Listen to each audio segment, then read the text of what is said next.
2020 SEMR page 2155. اس case کے اندر ایک application file کی جاتی ہے in the trial court under order 16 rule 1 CPC for submission of list of witnesses. Trial court وہ application کو dismiss کر دیتی ہے، جبکہ ایپلیٹ کورٹ جو ہے اس اپلیکیشن کو subject to payment of cost Rs 10,000 rupees منظور کر لیتی ہے.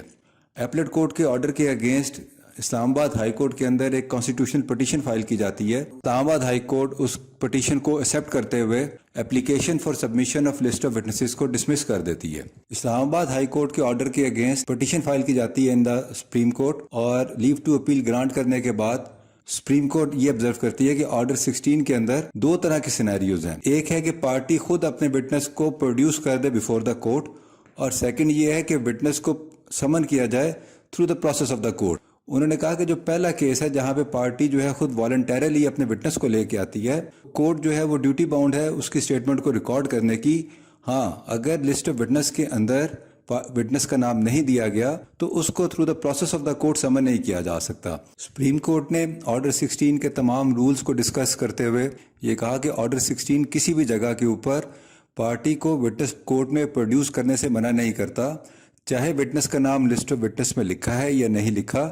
اگر وہ وٹنس کورٹ کے سامنے پیش ہو جاتا ہے اور پارٹی اس کو خود لے کر آتی ہے تو کورٹ رسپانسبل ہے کہ اس کی اسٹیٹمنٹ کو ریکارڈ کرے، اور صرف اس بات پر کہ لسٹ آف وٹنس میں اس وٹنس کا نام نہیں لکھا ہوا اس کی اسٹیٹمنٹ کو ریکارڈ کرنے سے منع نہیں کر سکتی. یہاں سپریم کورٹ نے ڈسٹنکشن کی with Muhammad Anwar Ali case کے ساتھ PLD 2013 سپریم کورٹ 255. انہوں نے آبزرو کیا کہ یہ کیس جو ہے یہ صرف پنجاب اسپیسیفک ہے، کیونکہ وہ پنجاب کی امینڈمنٹس کو ڈیل کرتے ہوئے اوپر آیا تھا، جبکہ اور پنجاب کے اندر آرڈر 16 کے اندر لاہور ہائی کورٹ نے امینڈمنٹ کی اور انہوں نے کال کے ساتھ پروڈیوس بھی ایڈ کر دیا.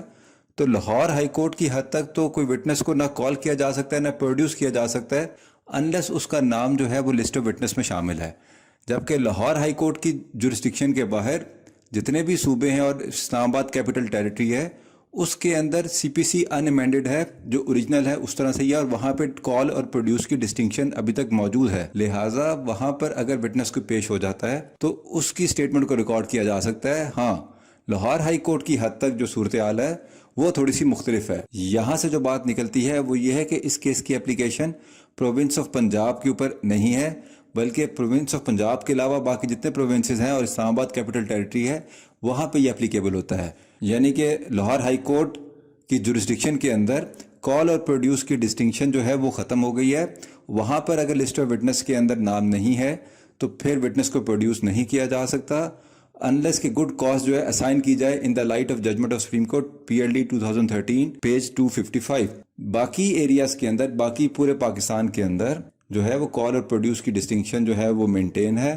اگر ایک وٹنس پروڈیوس ہو جاتا ہے بیفور دا کورٹ تو کورٹ اس کی اسٹیٹمنٹ کو ریکارڈ کرنے کی پابند ہے. ایک اور پوائنٹ جو سپریم کورٹ نے اس میں ڈسکس کیا وہ یہ تھا کہ جہاں پر نیچے والی کورٹس کوئی اپنی ڈسکریشن کو ایکسرسائز کرتے ہوئے کوئی آرڈر پاس کرتی ہیں تو ہائی کورٹس کو یہ چاہیے کہ in the exercise of their constitutional jurisdiction اس ڈسکریشن کو انٹرفیئر نہ کریں انلیس کہ وہ جو ڈسکریشن ہے وہ پیٹنٹلی انلیگل اور وائڈ ہے. تو انہوں نے جو کانسٹیٹیوشنل جورسڈکشن میں اسلام آباد ہائی کورٹ نے اس آرڈر کو ایپلیٹ کورٹ کا جو کہ ویل ریزن آرڈر تھا ایز پر سپریم کورٹ اس کو سیٹ اسائڈ کیا تھا، ایسی پریکٹس کو بھی انہوں نے ڈیپلیکیٹ کیا ہے.